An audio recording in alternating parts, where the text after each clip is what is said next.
বিক্ষোভের কর্মসূচি থেকে বলতে চাই, আপনারা সবাই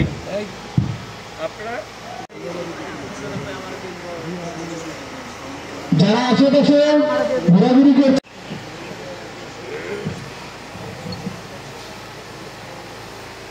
উপস্থিত হবেন, উদ্বোধন করবেন, অনুষ্ঠানটি উদ্বোধন করবেন। বাতাস আসবে, আমরা 24 ঘন্টা যে শ্বাস প্রশ্বাস নিচ্ছি।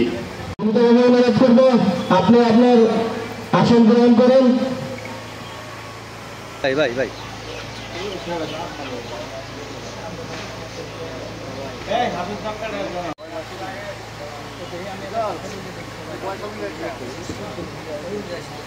একটি কথাই বলবো, গাছ সম্পর্কে অনেক বক্তা অনেক কথা বলে গেছে, তাই শেষের দিকে বক্তব্য দিতে আসলে আর বলার কিছু থাকে না। তা আমি বলবো যে গাছটা আপনারা লাগাচ্ছেন সেই গাছটার যত্ন করতে হবে। যে কথাটা উনি বললো যে গাছ লাগালেই হবে না, গাছের যত্ন করতে হবে। এই গাছটাকে বড় হতে দিতে হবে। আপনারা 36শে জুলাই যে স্বাধীনতা অর্জন করেছেন, সেই স্বাধীনতা খালি অর্জন করলে হবে না, স্বাধীনতা ধারণ করতে হবে, রক্ষা করতে হবে। কিন্তু আপনারা জানেন প্রতি বছর বৃক্ষরোপণ কর্মসূচি, ঈদ উপহার, শীত কম্বল বিতরণ, এটা আমরা প্রায় আজ থেকে 7 বছর আগ থেকে করে আসছি। দায়িত্ব পাওয়ার পর থেকে আমরা প্রতি বছর প্রত্যেকটা সময়, দুর্যোগের সময় আমরা যতটুকু সম্ভব আমরা বিতরণ করি, অসহায় গরিব মানুষের সাহায্য করি।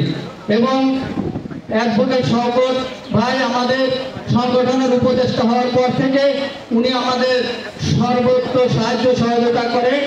রাজনীতি করেন, তার আসলে দেশের জন্য, দেশের জনগণের জন্য, পরিবেশের জন্য, সকলের জন্য রাজনীতি করি। যদি একটি সামাজিক কোন রকমের কর্মকাণ্ড হয়, আমরা যদি বিভিন্ন দলের রাজনীতিবিদ যারা আছি, রাজনীতি করি দেশের জন্য যারা, তারা যদি একই প্ল্যাটফর্মে এসে দেশের উন্নয়নমূলক কাজে একত্রে বসে কাজ করতে পারি, এটাই কিন্তু সুন্দর দেওয়া।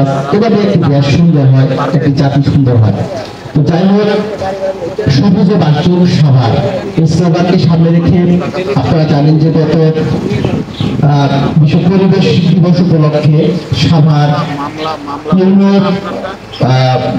সভাপতিত্বে সেখানে প্রধান উপদেষ্টা সৈয়দ রেজওয়ানা হাসান সহ আমাদের যে ডিসি সাহেব জনাব তানভীর আহমেদ স্যার সহ আরো কিছু নেতৃবৃন্দরা এবং বিভিন্ন প্রশাসনিক অনেক ব্যক্তিবর্গরা ছিলেন, যারা একটি প্রোগ্রাম করেছেন এবং সেখানে একটি স্লোগান রেখে গেছেন যে সবুজে বাঁচুক সবার।